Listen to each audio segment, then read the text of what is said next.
नमस्कार दोस्तों, स्वागत है आपका सीबी स्मार्ट क्लासेस में। दोस्तों, एक नई भर्ती आई है सैनिक स्कूल में शिक्षकों की भर्ती। परमानेंट पोस्ट है, पीजीटी की भर्ती है, टीजीटी की भर्ती है और लैब असिस्टेंट की भर्ती है। सैलरी 60,000 रुपये मिलेगी और पेंशन भी यहाँ पे मिलने वाली है। इसके साथ साथ एकोमोडेशन आपको फ्री मिलेगा, यानी कि फ्री रेजिडेंस सुविधा आपको मिलेगी। जो क्वार्टर अलॉट किया जाएगा वो बिल्कुल फ्री होगा। अन्य बहुत सारी सुविधाएँ इस भर्ती में आपको मिलने वाली है। तो इस वीडियो में पूरी जानकारी आपको दी जाएगी इस भर्ती के बारे में। सबसे पहले सैनिक स्कूल के बारे में बात कर लेते हैं। स्टूडेंट अक्सर पूछते हैं जब कोई वीडियो बनाते हैं तो ये आखिर है क्या चीज़, किस तरह की है। तो देखिए, Sainik school were introduced in India in 1961 with the primary aim of preparing boys academically, physically and mentally for entry into national defence academy. NDA का आपने नाम सुना होगा, नेशनल डिफेंस एकेडमी। वहाँ पर स्टूडेंट्स को फिजिकली, एकेडमिकली और मेंटली तैयार करने के लिए सैनिक स्कूल की स्थापना हुई थी। कब? 1961 में। ठीक है। इसका ऑब्जेक्टिव यही था कि बच्चों को वहाँ से तैयार किया जाए और रीजनल इम्बैलेंस जो सेना में बना हुआ था कि एक तरफ के लोग ज़्यादा होते थे, दूसरी तरफ के लोग कम होते थे, तो उस अनबैलेंस को सही किया जाए और जो वहाँ पे लड़के हैं सैनिक स्कूल में पढ़ने आएंगे उन सबको इस तरह से ट्रेंड किया जाए कि वो आर्मी में जा सकें। ये देखिए लिखा हुआ है, online applications for PGT will commenced from 6 Feb 2022। 6 फरवरी से ये ऑनलाइन यहाँ पे एडमिशन शुरू हो जाएंगे, एप्लीकेशन शुरू हो जाएंगे भरने।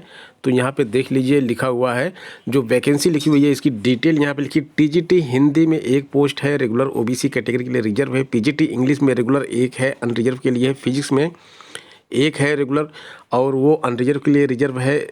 पीजीटी केमिस्ट्री में रेगुलर 1 पोस्ट है, अनरिजर्व के लिए है। और पीजीटी मैथमेटिक्स का 1 पोस्ट अनरिजर्व है। पीजीटी बायोलॉजी का 1 पोस्ट अनरिजर्व है। PGT computer science regular 1 post OBC के लिए है। लैब असिस्टेंट की 1 पोस्ट रेगुलर है और लैब असिस्टेंट फिजिक्स की और केमिस्ट्री के दोनों की 1 पोस्ट है यहाँ पे। और लैब असिस्टेंट बायोलॉजी का भी 1 पोस्ट है। तो यहाँ पे इन सब की क्वालिफिकेशन दी गई है। टीजीटी हिंदी के लिए जो है यहाँ पे देख लीजिए आप, at least 50% marks in 3 years during graduation. तो आपको हिंदी विषय होना चाहिए। ग्रेजुएशन आप जब किया तो 3 साल तक हिंदी विषय होना चाहिए। 50% मार्क्स आपके होने चाहिए और 50% नंबर कम से कम आपके बीएड में होने चाहिए। ये चीज़ यहाँ पे लिखी हुई है। या फिर 4 साल का BAED with Hindi for the regional college of education.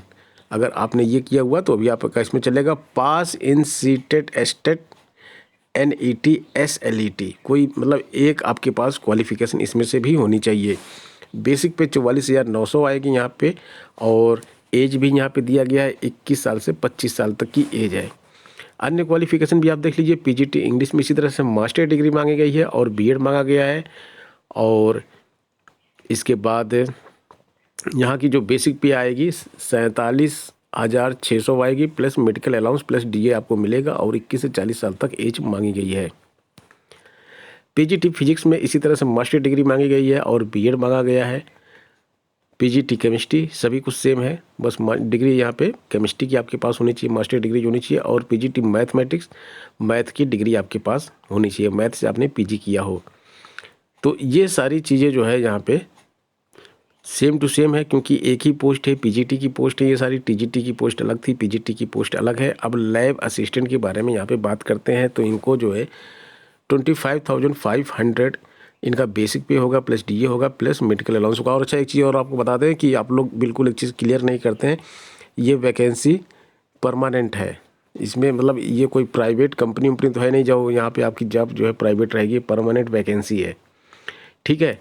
और इसमें क्या मांगा गया है, लैब असिस्टेंट की हम बात कर रहे थे तो इंटरमीडिएट साइंस या इक्विवेलेंट मांगा गया है। तो साइंस जब आपने इंटरमीडिएट किया हुआ है तो आप इसमें अप्लाई कर सकते हैं। और कंप्यूटर की नॉलेज भी हो कुछ तो ज़्यादा अच्छा है। और आगे यहाँ पे लिखा गया है केमिस्ट्री के लिए इंटरमीडिएट साइंस, इसमें भी मांगा गया, कंप्यूटर की नॉलेज मांगी गई है।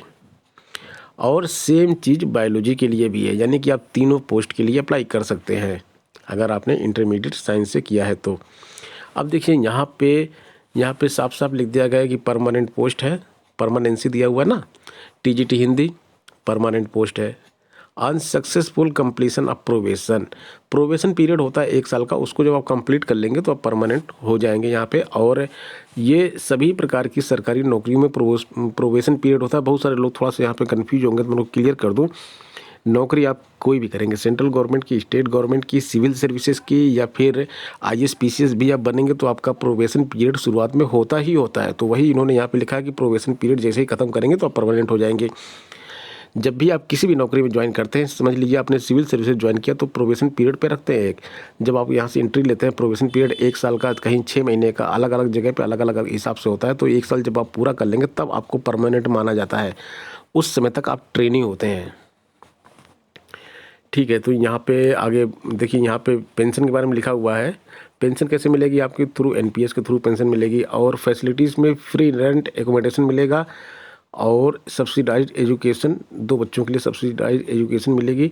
और सैनिक स्कूल का है तो यहाँ पे देखिए कैंटीन की सुविधा भी आपको मिलने ही वाली है। इसका सिलेक्शन प्रोसीजर क्या है? 100 मार्क्स का एक रिटन टेस्ट होगा जिसका वेटेज 50% वेटेज दिया जाएगा। उसके बाद क्लास डेमोनेशन होगा, आपको क्लास में पढ़ा के दिखाना होगा। 30% इसका नंबर दिया जाएगा। इंटरव्यू होगा, 15% इसका वेटेज रहेगा। और आपके पास जो क्वालिफिकेशन आप लगाएंगे उसमें अगर आपके पास अच्छी क्वालिफिकेशन है जो बाकी लोगों के पास नहीं है, तो उसका भी 5% वेटेज आपको दिया जाएगा। और लैब असिस्टेंट में जो है सब कुछ 50-50 हो जाएगा। 2 ही चीज़ यहाँ पे, एक स्किल प्रोफिशिएंसी टेस्ट और एक रिटन टेस्ट 1 घंटे का होगा। और आपको अप्लाई करना है इस वेबसाइट पे जाके, और अप्लाई करने से पहले आधार कार्ड का certificate, photo and date on it, signature of the candidate, NOC for government employ public sector and relevant academic certificate, ये सारी चीज़ें आपके पास होनी चाहिए क्योंकि ये सारी चीज़ें उसमें पूछी जाएंगी। और आगे यहाँ पे एप्लीकेशन फ़ीस जो दिया हुआ है वो 500 रुपीज़ दिया है। नॉन रिफंडेबल, आपने फॉर्म भर दिया तो आपको वापस नहीं मिलेगा। SC ST के लिए 250 रुपये है यहाँ पे, और ये आपको ऑनलाइन पे करना होगा। डेट ऑफ एग्जामिनेशन दिया है, date of first phase examination will be published in school website at least 15 days prior to the examination. तो ये 15 दिन पहले एग्जामिनेशन के आपको ये पब्लिश किया जाएगा। और कॉल लेटर इसके डिस्पैच किए जाएंगे रजिस्टर्ड मेल से या ईमेल से शुरू किए जाएंगे। एग्जामिनेशन जो लिया जाएगा वो इस तरह से लिया जाएगा, आपको जो मल्टीपल पोस्ट के लिए एग्जामिनेशन लिया जाएगा, TGT Hindi, PGT English, physics, chemistry, math, biology और कंप्यूटर साइंस। एक ही दिन आपके सारे एग्जाम होंगे, तो ऐसा नहीं कि आप 2-2 फॉर्म भर दें, एक ही एग्ज़ाम में आप बैठ पाएंगे। और फिजिक्स, केमिस्ट्री, बायोलॉजी का एक दिन होगा, इसमें आप एक ही में बैठ सकते हैं, तीनों में अप्लाई नहीं कर सकते हैं। और इसके बाद यहाँ पे लिखा हुआ the selection procedure is fair and transparent. तो देखिए ये चीज़ तो बिल्कुल सही है कि यहाँ पे सिलेक्शन प्रोसेस जो बिल्कुल फेयर एंड ट्रांसपेरेंट होता है, यहाँ पे किसी भी प्रकार की कोई दिक्कत नहीं आती है। और ये वैकेंसी जो है आप देख रहे हैं, जो आपको दिख रही है वैकेंसी, ये सैनिक स्कूल की वैकेंसी है। और सैनिक स्कूल में आपको चंद्रपुर की वेबसाइट पे जाना पड़ेगा। सैनिक स्कूल चंद्रपुर की वेबसाइट पे आप जाएंगे, वहीं पर इसको अप्लाई करना है। 6 तारीख से आपको ये लिंक यहाँ पे दिख रहा है, इसको आप क्लिक करेंगे और इसमें अप्लाई कर देंगे तो आपका ये फॉर्म फिलअप हो जाएगा। तो दोस्तों ये हो गई आज के वीडियो की अपडेट। मिलते हैं नेक्स्ट वीडियो में कुछ नई जानकारी के साथ। बने रहे आप CP स्मार्ट क्लासेस के साथ। धन्यवाद।